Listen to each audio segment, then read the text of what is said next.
तो पहलगाम आतंकी हमले में जो लोग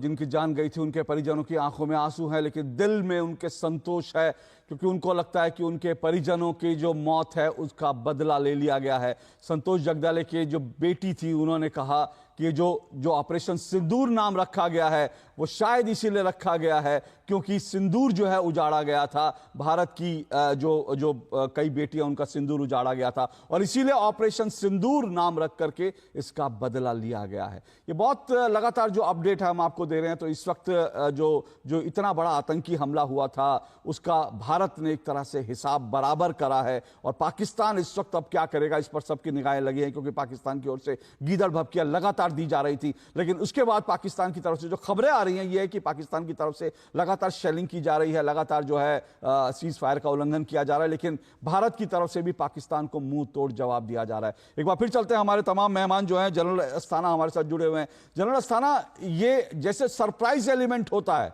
जाहिर सी बात है सरप्राइज एलिमेंट इसका एक बहुत बड़ा फैक्टर था। यहां यह कहा गया कि जो है मॉक ड्रिल होगी, यह कहा गया कि पश्चिमी सीमा पर भारतीय वायुसेना जो है रिहर्सल करेगी और उसके बाद भारत ने जो है स्ट्राइक कर दिया। न सिर्फ स्ट्राइक किया बल्कि रात ही रात में कम से कम 5 से 6 देशों के जो वहां का नेतृत्व था उनको भारत ने विश्वास में भी ले लिया कि भारत ने जो कुछ किया है वो आतंकवाद के खिलाफ एक जरूरी कार्रवाई को किया है।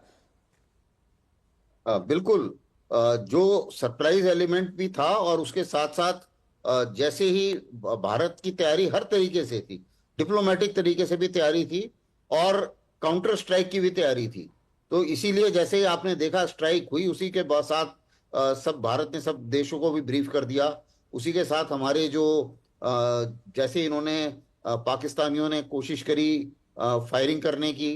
उस फायरिंग का भी मुंह तोड़ जवाब दिया। सब तैयार बैठे हुए थे वहां पे और उसी मुताबिक अभी कोई हताहत किसी के होने की खबर नहीं है। इसका मतलब काफी हमारे सिविलियंस ने भी तैयारी की थी। और ये जो प्रोफेशनल, जैसे मैं कह रहा हूं कि ये जो हमला हुआ है और इसमें बिल्कुल स्पेसिफिकली उन्होंने ना सिर्फ पीओके में हमला किया है बल्कि पाकिस्तान के अंदर भी जाके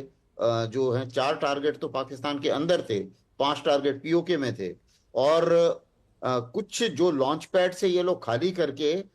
ये लोग चले गए थे पीछे, जो पीछे वाले जो कैंप उन्होंने बर्बाद करे हैं। तो उसके ऊपर इंटेलिजेंस एजेंसीज ने भी काफी हद तक निगरानी रखी हुई थी और जो सर्वेलेंस इंस्ट्रूमेंट्स हैं हमारे वो उन्होंने भी निगरानी रखी हुई थी, ताकि उनको ये अंदाजा था कि इस इलाके को अभी जो लॉन्च पैड्स हैं एलसी के साथ उनको खाली करके लोग जो पीछे जा रहे हैं तो पीछे कहाँ जा रहे हैं, तो जो उनके हेडक्वार्टर में गए थे तो इसलिए वो हेडक्वार्टर बर्बाद किए गए।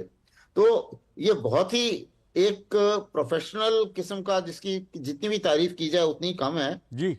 और मुझे लगता है कि अभी पाकिस्तान हालांकि अगर रिटेलिएट करेगा तो हम लोग तैयार हैं और रिटेलिएट करे तो वो भी हमारी प्लानिंग का हिस्सा है कि और ज्यादा वो आर्टिफायर करे। उनके $9 बिलियन रिजर्व हैं और जल्दी खत्म हो जाएं। उसके बाद 4 दिन के बाद में उन्हें फिर लड़ने के लिए कुछ मेरे बचेगा नहीं उनके पास। तो जनरल अस्थाना, आपने बड़ी इंपॉर्टेंट बात करी है, क्योंकि जाहिर सी बात है ये भी हमारी तैयारी और शायद ये भी भारत की रणनीति का हिस्सा है कि भारत अपनी ओर से युद्ध की शुरुआत नहीं करना चाहता। भारत ने दुनिया को संदेश दिया कि वो युद्ध के पक्ष में नहीं है, लेकिन भारत ने जो हमले किए, जो स्ट्राइक करी, वो आतंकी